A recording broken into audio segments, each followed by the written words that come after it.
London, a city glowing with lights. Yet in its shadows, two underground forces silently reign. The UK Yardies, street warriors deeply rooted in Jamaican culture. And the East London gangs, rulers of East London with cunning strategies. Two gangs, two contrasting styles, but sharing the same goals, power and money. Who will ultimately dominate this world of crime? Join us as we uncover the hidden secrets behind every alley, every clash, and every unpredictable strategy. London, a city of lights and prosperity, but also a place where darkness lingers. Within the heart of this bustling metropolis, two gangs have left an indelible mark, the UK Yardies and the East London gangs. But what makes these two underground forces such formidable rivals, each with distinct characteristics and a profound impact on their communities? Let's delve deeper. First, let's talk about the Yardies, a gang deeply rooted in Jamaican culture. The Yardies emerged in the UK during the 1970s, as waves of Jamaican immigrants arrived seeking new opportunities after their homeland faced economic turmoil. However, instead of fully assimilating, some individuals chose a different path, the path of crime. Areas like Brixton and Peckham, with their dense Jamaican populations, quickly became sacred grounds for the Yardies' underground operations, operating across impoverished neighborhoods in London and extending their reach to other major UK cities. The Yardies are far from a localized gang. They leverage tight-knit connections with counterparts in Jamaica and the United States, creating an international drug trafficking network. This global reach sets the Yardies apart, granting them influence that surpasses local gangs. Moreover, the Yardies aren't just about crime. With cultural hallmarks like reggae music and Rastafarianism, they bring a unique identity that has become an inseparable part of London's criminal legacy. Meanwhile, in East London, another force was quietly rising. Unlike the Yardies, the East London gangs originated from local working-class communities. Areas like Whitechapel, Stratford, and Bethnal Green, long home to struggling laborers, became the breeding ground for young individuals forced by hardship to band together for self-preservation and illegal profit. Although the East London gangs lack the international network of the Yardies, they excel at local dominance. Using their intimate knowledge of the surroundings and leveraging local relationships, they've built a tightly knit system that's nearly impenetrable. Their scale might be smaller, but their presence in East London is undeniably formidable. These two gangs differ not only in their origins but also in their methods. The Yardies have a global vision, aiming far and wide, while the East London gangs focus on mastering control over every street corner. But does this difference present an advantage or a disadvantage for either? That's a question we'll explore in the coming sections. Before moving forward, picture this. You live in a neighborhood controlled by the Yardies, a world of constant danger where brutality is ever present. Now shift your perspective to the East London gangs. You might feel their presence is more relatable. But behind that familiarity lies a calculated and tightly controlled system. Where would you choose to live? The answer is far from simple. To understand how these two gangs operate, we must delve into their organizational structures and strategies. Each gang thrives not just on outward strength but also on the internal machinery, where every plan is devised. From drug trafficking to violent confrontations. Let's start with the Yardies. Their structure can be described as loose but effective. Unlike mafia-style organizations with strict hierarchies, the Yardies operate through small, independent groups known as crews. Each crew has its own leader, often a powerful figure within the Jamaican community in the UK. Interestingly, these crews are not entirely dependent on one another, but they can unite when necessary, whether to confront a common enemy or to pull off major operations. This flexibility makes the Yardies' activities harder for authorities to fully dismantle. Imagine a Yardies drug trafficking operation. From London, members connect with suppliers in Jamaica, where shipments are transported via sea or air. But the Yardies' reach doesn't stop at smuggling drugs into the UK. They leverage their international network to distribute goods to the US and Europe, making them a key link in the global drug supply chain. To protect their operations, the Yardies don't hesitate to use violence. The public shootouts on London streets during the 1990s are stark reminders of their brutality. For them, violence is not just a tool but also a message, a warning to anyone daring to challenge them. However, This overt aggression has made them a top target for UK law enforcement. In contrast, the East London gangs take a completely different approach. Instead of operating loosely, they adopt a disciplined organizational system. A typical East London gang is led by a boss, followed by lieutenants overseeing specific areas, and finally, foot soldiers, who execute tasks on the streets. This hierarchy ensures tight control over their activities and minimizes the risk of betrayal or information leaks. Their strategy is also more covert. Unlike the Yardies' open displays of violence, East London gangs prefer manipulation. They exert control over small businesses, coercing shop owners to pay for protection, or dominate black market areas to ensure no one can operate without their approval. When necessary, they act, but always ensure everything is done quietly to avoid police attention. One prime example of East London gangs' operations is large-scale heists. Instead of targeting small stores, they focus on warehouses or transport trucks. These heists are meticulously planned, involving multiple members with clearly defined roles, from distractions to logistics. And all of it unfolds silently, leaving no trace. However, don't assume East London gangs are entirely non-violent. When required, they can be just as ruthless as the Yardies. The difference lies in their approach. They ensure their actions never become headline news. For them, silence is their greatest weapon. You might wonder why these two gangs choose such contrasting approaches. The answer lies in their goals and environments. The Yardies, with their international network, need to assert dominance to secure their place in the global drug trade. Meanwhile, the East London gangs focus on local control, understanding every alleyway and individual in their territory. But if they were to face each other directly, who would prevail? The Yardies have the advantage of numbers and aggression, while East London gangs possess calculated strategies and discreet operations. One is fire, the other is water. And when fire meets water, the outcome depends on who strikes first. By now, you have a glimpse of how these two gangs operate. But behind every strategy lies a common goal: money.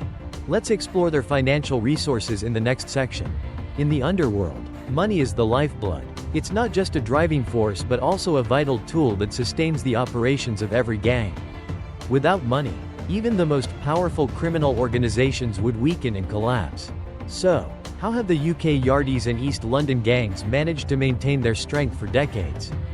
The answer lies in their financial resources, how they earn, manage, and use money to consolidate their power. For the UK Yardies, drug trafficking is their primary source of income.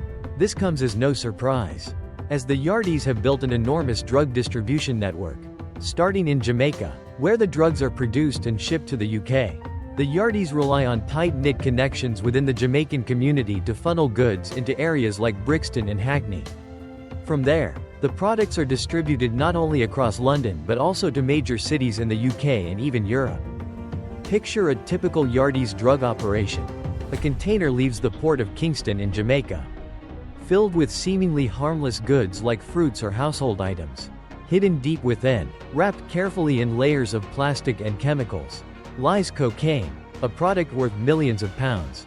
When the container docks in London, Yardies operatives are ready to liberate the goods and distribute them through their network.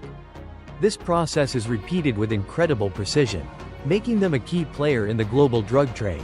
But drugs aren't the Yardies' only source of income.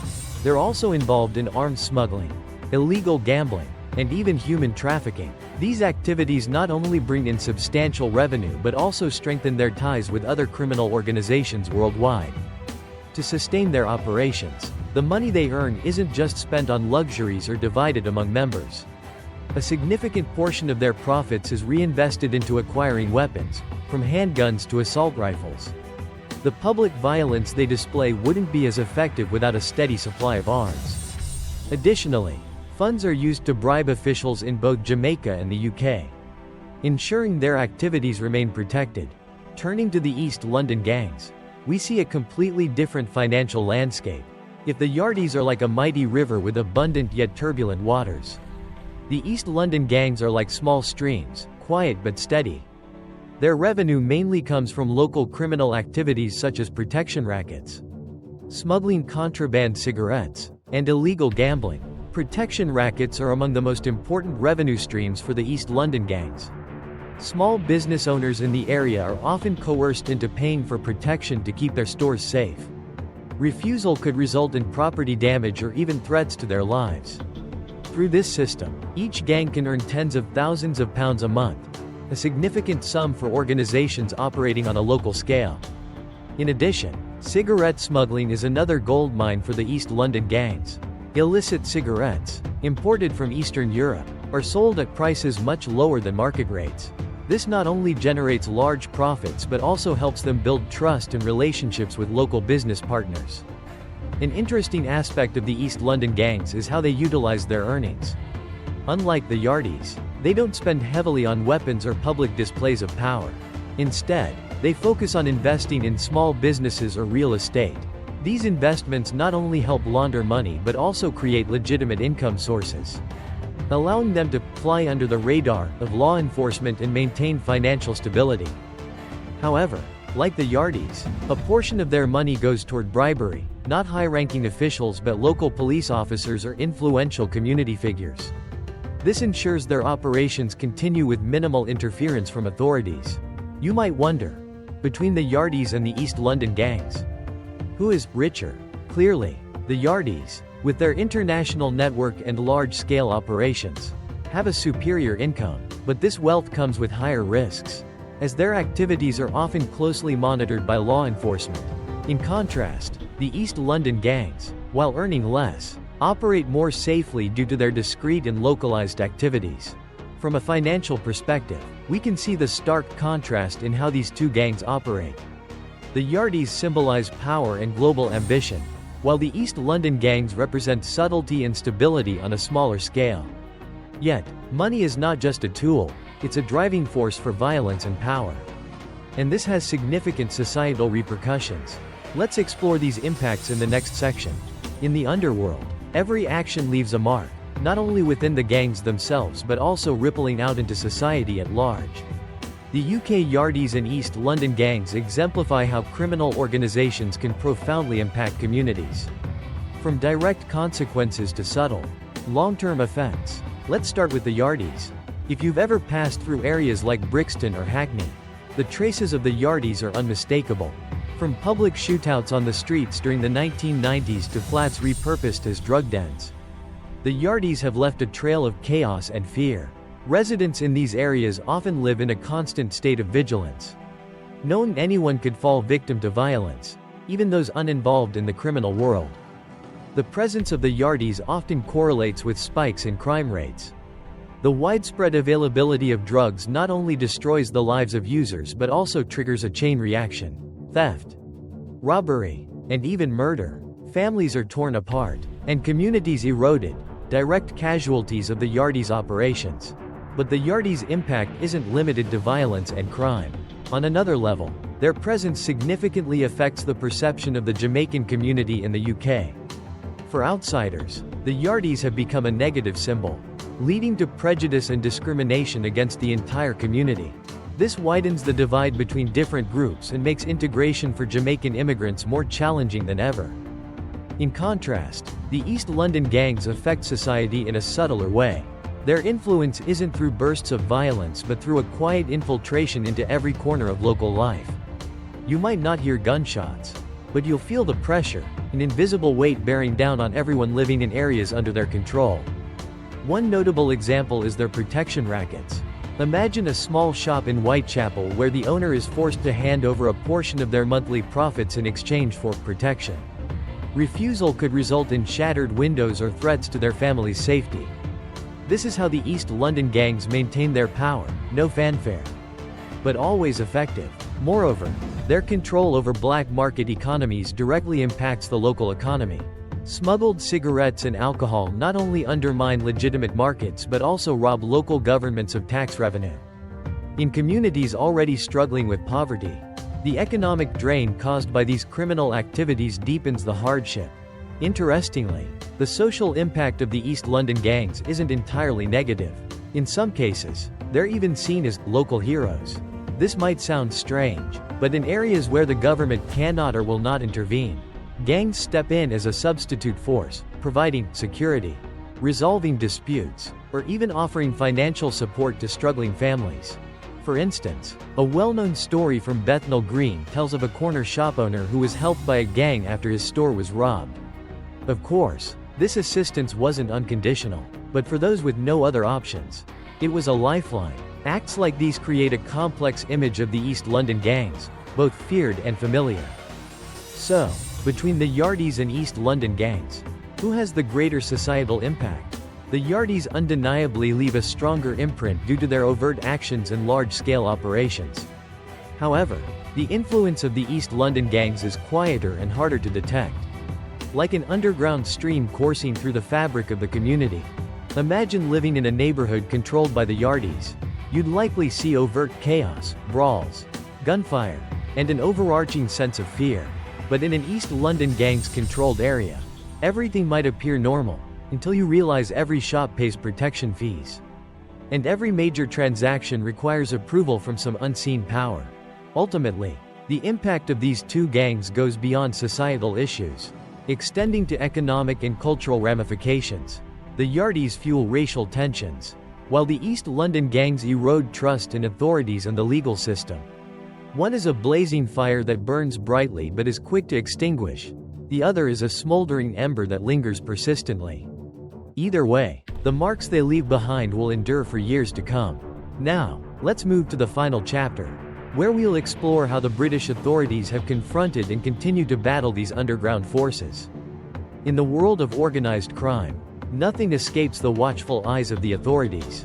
Both the UK Yardies and East London gangs have been prime targets of major crackdowns over the decades. But can the authorities truly extinguish these forces? Or do their efforts merely push these gangs to adapt their methods?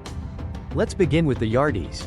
Since the 1990s, the Yardies have been a top priority for UK law enforcement. This is not only due to their public displays of violence but also their transnational operations, which pose a threat not just to the UK but to several other countries. Public shootouts on London streets caused widespread panic, forcing the government to respond decisively. The first large-scale operation against the Yardies was launched in 1994 when the Metropolitan Police ramped up patrols in areas like Brixton and Hackney, two strongholds of the Yardies.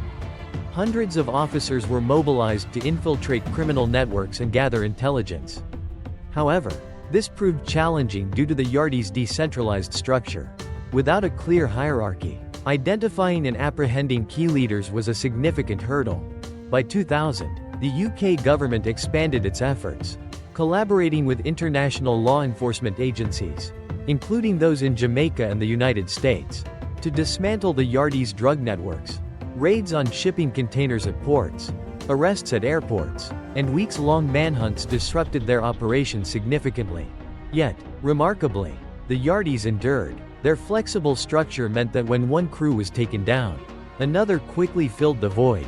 Adding to the authorities' challenge was the Yardies' cultural influence.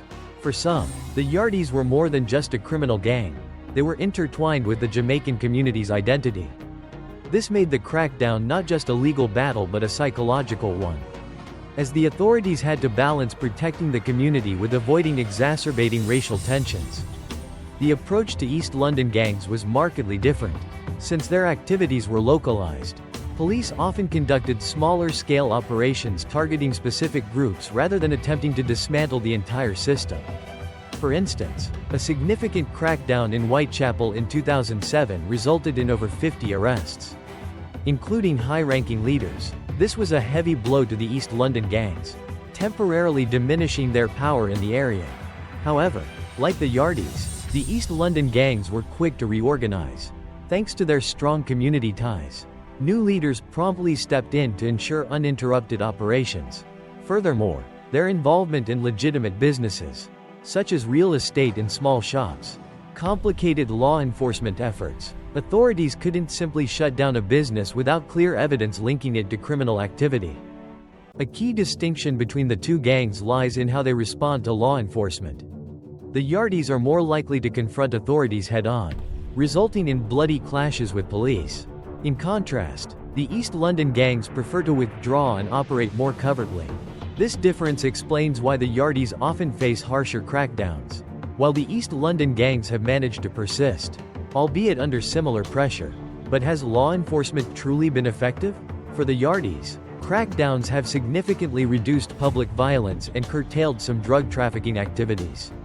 However, they continue to exist in various forms, particularly in areas outside London where surveillance is less intense.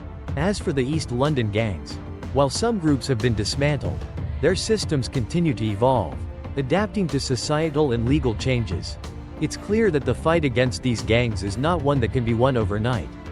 The Yardies and East London gangs are deeply entrenched in London's social fabric, forming part of a shadow that light alone cannot fully dispel. While the authorities have achieved certain victories, truly eliminating these forces requires more than raids and arrests. It demands a comprehensive solution that addresses the underlying economic and social conditions in affected communities. So, what sets these two gangs apart in their dealings with law enforcement?